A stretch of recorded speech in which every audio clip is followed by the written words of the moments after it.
Hi hello ನಮಸ್ತೆ. ನನ್ನ ಹೆಸರು ಶ್ರುತಿ ನವೀನ್ ಕುಮಾರ್ ಜೆಟ್ಟಿ ಅಂತ. ನಾನು ಜೆಟ್ಟಿ ಜನಾಂಗಕ್ಕೆ ಸೇರಿದವರು.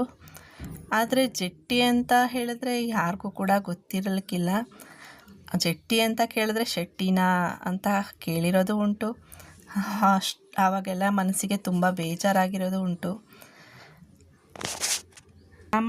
ಸಾಮಾನ್ಯವಾಗಿ ಯಾರಿಗೂ ಕೂಡ ಜೆಟ್ಟಿ ಜನಾಂಗ ಅಂದರೆ ಯಾರಿಗೂ ಕೂಡ ಗೊತ್ತೇ ಇಲ್ಲ.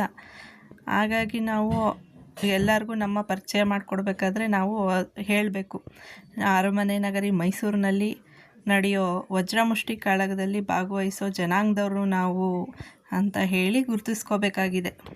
ಈ ರೀತಿ ಅಳಿವು ಉಳಿವಿನ ಅಂಚಿನಲ್ಲಿರುವ ನಮ್ಮ ಜನಾಂಗದ ಹಿನ್ನೆಲೆ ಬಗ್ಗೆ ನಾನು ಈ ವಿಡಿಯೋದಲ್ಲಿ ನಿಮಗೆ ತಿಳಿಸ್ತಾ ಹೋಗ್ತೀನಿ. ಶತಮಾನಗಳ ಹಿಂದೆ ನಮ್ಮ ಜನಾಂಗಕ್ಕೆ ಶ್ರೀಕೃಷ್ಣ ಪರಮಾತ್ಮ ಮಾರುವೇಷದಲ್ಲಿ ಬಂದು ಈ ಕಾಳಗನ ನಮ್ಮ ಜನಾಂಗಕ್ಕೆ ಹೇಳಿಕೊಟ್ರು ಅನ್ನೋದು ಪ್ರತೀತಿ ಬಂದಿದೆ. ಅದರಿಂದ ವಜ್ರಮುಷ್ಟಿ ಕಾಳಗದ ಗುರು ಅಂತಲೇ ಶ್ರೀಕೃಷ್ಣ ಪರಮಾತ್ಮನ ಕರಿತೀವಿ. ಅಂತಹ ಕಲಿಸಿದ ಗುರುವಿಗೆ ಈ ಕಾಳಗದ ಪ್ರಯೋಗ ಮಾಡಿದ ನಮ್ಮ ಜನಾಂಗಕ್ಕೆ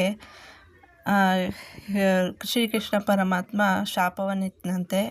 ಏನಂದರೆ, ನಾನು ಹೇಳ್ಕೊಟ್ಟಿರೋ ಪ್ರಯೋಗನ ನನ್ನ ಮೇಲೆ ಪ್ರಯತ್ನ ಮಾಡಿರೋ ನೀವೇ ಹೊಡೆದಾಡ್ಕೊಳ್ಳಿ ಅಂತ ಶಾಪ ಕೊಟ್ರಂತೆ. ಆ ಶಾಪದ ಪರಿಣಾಮನೇ ಪ್ರತಿ ವರ್ಷ ದಸರಾದಲ್ಲಿ ಜಟ್ಟಿ ಕಾಳಗ ನಡೆಯುವಾಗ ಇಬ್ಬರು ಕೂಡ ಜಟ್ಟಿಗಳೇ. ಅವರಿಬ್ಬರ ಕೈಯಲ್ಲೂ ವಜ್ರಮುಷ್ಟಿ ಇರುತ್ತೆ. ಅವರಿಬ್ಬರು ಒಬ್ಬರಿಗೊಬ್ಬರು ಹೊಡೆದಾಡ್ಕೊಳ್ಳೋ ಅಂಥ ಪ್ರತೀತಿ ಬಂದಿರೋದು. ತಲೆಯ ನೆತ್ತರಿಂದ ಹರಿದು ಬರೋ ರಕ್ತವನ್ನು ನೋಡಿ ಮುಂದೆ ರಾಜರು ಮುಂದಿನ ಕಾರ್ಯಕ್ರಮಗಳನ್ನು ಮುಂದುವರಿಸಬೇಕಾಗುತ್ತೆ. ಇದು ಮೊದಲಿಂದ ನಡೆದು ಬಂದಿರೋ ಪ್ರತೀತಿನೇ. ಆ ಪ್ರತೀತಿ ಪ್ರಕಾರ ಮೊದಲನೇದಾಗಿ ನಾವು ಜಟ್ಟಿ ಕಾಳಗ ನಡೆಸುವ ಮುನ್ನ ನಮ್ಮ ಜಟ್ಟಿ ಜನಾಂಗದ ಯಾರಿದ್ದಾರೆ ಪೈಲ್ವಾನ್ಗಳು, ಅವರು ಎಲ್ಲ ರೀತಿಯ ತಯಾರಿಗಳನ್ನು ನಡೆಸ್ಕೊಳ್ತಾರೆ.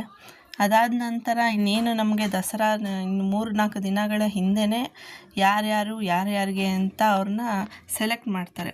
ಅಂದರೆ ವಜ್ರಮುಷ್ಟಿ ಕಾಳಗದಲ್ಲಿ ಇಬ್ಬಿಬ್ಬರನ್ನ ಸೆಲೆಕ್ಷನ್ ಮಾಡ್ತಾರೆ. ಅದರಲ್ಲಿ ಮೈಸೂರು, ಬೆಂಗಳೂರು, ಚನ್ನಪಟ್ಟಣ, ಚಾಮರಾಜನಗರದಿಂದ ನಮ್ಮ ಪೈಲ್ವಾನ್ಗಳು ಬರ್ತಾರೆ. ಆ ಬಂದ ಪೈಲ್ವಾನ್ಗಳ ಹೈಟು, ವೆಯ್ಟು ಅದನ್ನು ನೋಡಿ ಜೊತೆ ಮಾಡೋ ಅಂಥದ್ದು ಆವತ್ತೊಂದು ದಿನ ನಡೆಯುವಂಥ ಪ್ರತೀತಿ. ಇದಾದ ನಂತರನೇ ನೆಕ್ಸ್ಟು ದಸರಾ ದಿನ ಇವ್ರುಗಳು ನಮ್ಮ ಪೈಲ್ವಾನ್ಗಳೆಲ್ಲ ರೆಡಿಯಾಗಿ ವಜ್ರಮುಷ್ಟಿಗೆ ಎಲ್ಲ ರೆಡಿಯಾಗಿ ಅಲ್ಲಿ ಬಂದು ನಿಲ್ಲೋದು. ಇದರ ಮುಂದಿನ ವಿಡಿಯೋವನ್ನು ನಾನು ಲೈವ್ ಆಗಿ ದಸರಾ ದಿನ ನಾನು ನಿಮಗೆ ತೋರಿಸ್ತೀನಿ, ಯಾವ ರೀತಿ ನಮ್ಮ ಜನಾಂಗದವರು ಪೈಲ್ವಾನ್ಗಳು